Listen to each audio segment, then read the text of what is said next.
সম্প্রতি মশাখালী স্টেশনে যমুনা ট্রেনের স্টপেজের দাবিতে রেললাইন অবরোধ করে রাখে স্থানীয় লোকজন। তো এটা আসলে আমাদের শ্রীপুরবাসী শিখিয়ে দিয়েছে যতটুকু ধারণা।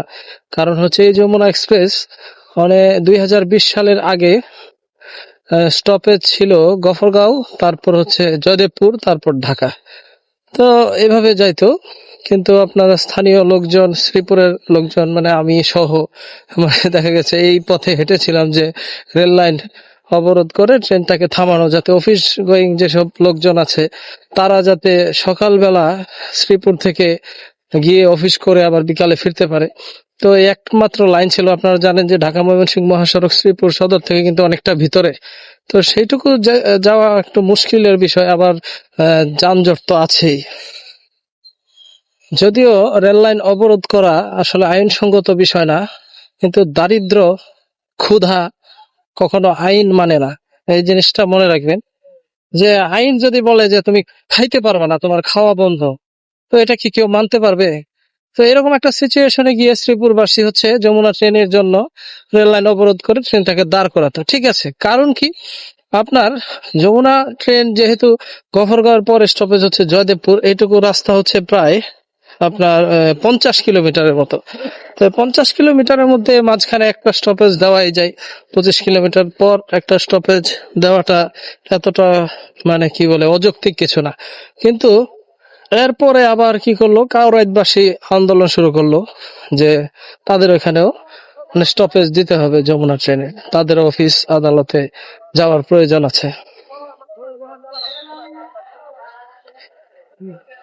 তো পরবর্তীতে ঠিক সেম ভাবে আপনার কাউরাইতবাসী শ্রীপুরের মতো করেই স্টপেজ আদায় করে নিল যমুনা ট্রেনের। তো নেওয়ার পরে এখন আবার নতুন করে দাবি উঠেছে অনেক বছর পরে যে দক্ষিণ গফরগাঁও উপজেলা হওয়ার পরে এখন মশাখালীতে স্টপেজ দিতে হবে। মানে তারা অফিস আদালত করবে, তারাও সকালবেলা এই ট্রেন ধরবে। তো তাদের একটা যুক্তি আছে, কিন্তু কথা হচ্ছে কি, যে এটা একটা আন্তনগর ট্রেন, আর আন্তনগর ট্রেনের একটা নিয়ম আছে, যেটা হচ্ছে তার একটা নির্দিষ্ট দূরত্ব অতিক্রম করার পরে সে থামবে। সব স্টেশনে যদি থামে, গফরগাঁওর পরে যদি মশাখালী থামে, কাউরাইত থামে, শ্রীপুর থামে, আবার জয়দেবপুর থামে, তো এই 40-50 কিলো রাস্তার মধ্যে যদি 4 বার থামে, তাহলে এটা কিভাবে আর আন্তনগর থাকে বলেন? তো আসলে আমি যেটা বলতেছিলাম যে তাদের দাবিটাও অমূলক না, তাদেরও আসলে পাওয়ার অধিকার আছে। হ্যাঁ, তাদেরও মানে যাতায়াত করে অফিস করার মতো অধিকার আছে নাগরিক হিসাবে। কিন্তু ভাই, আন্তনগর যমুনাটাকেই কেন টার্গেট করতে হবে ভাই? এটা তো যমুনা একটা আন্তনগর ট্রেন। আন্তনগর ট্রেনের ট্রেনকে যদি লোকালি বানিয়ে ফেলেন, সেক্ষেত্রে আন্তনগর হয়ে লাভ কি? আর ভাড়া দ্বিগুণ তিনগুণ দিয়ে লাভ কি? তো এই কমিউটারের ভাড়াতে যদি মানে যাওয়া যেত, সেটা আলাদা হিসাব ছিল। কিন্তু দেখা গেছে যখন আপনার মানে মানুষ ভাড়াও দিবে বেশি, আবার এই কষ্টও করবে, মানে একটা লোকালের মতো একটু পর পর থামবে, তাহলে আর মানুষ তাহলে অফিসে গিয়ে কিভাবে, অফিসও তো ধরতে পারবে না এইভাবে স্টপেজ যদি চায়। শুধু এখন মশাখালী না, শুনতেছে যে আউলিয়ানগরেও নাকি এরকম শুরু করেছে যে তারাও স্টপেজ চায়। তো আমার বাড়ি আবদারের মতো একটা বিষয় হয়ে গেছে। যাই হোক, এটার পক্ষে আমি কোনো ভাবি না। কারণ হচ্ছে 50 কিলো রাস্তার মধ্যে মাঝখানে একটা স্টপেজের পক্ষে ছিলাম, এটা শ্রীপুরে ছিল। ঠিক আছে, এখন বলতে পারেন যে এটা আমার এলাকা দেখে বা আমার সুবিধা হবে দেখে আমি এটার পক্ষে কথা বলতেছি, কিন্তু ব্যাপারটা কিন্তু এরকম না।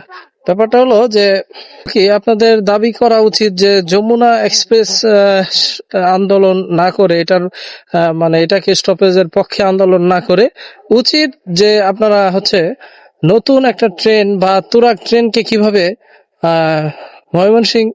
গফরগাঁও পর্যন্ত আনা যায়, সেই রকম একটা আন্দোলন করা, যাতে তুরাগ জয়দেবপুর পর্যন্ত না এসে মানে গফরগাঁও পর্যন্ত আসে। গফরগাঁও পর্যন্ত আসলে দেখা যাচ্ছে 5:30টার দিকে, যদি 5টা 5:30টার দিকে যদি আসে গফরগাঁও, সেক্ষেত্রে সুন্দর করে লোকজন নিয়ে মশাখালী, কাউরাইদ, শ্রীপুর যে কোনো জায়গার লোকজন নিয়ে সুন্দর অফিস ধরতে পারবে।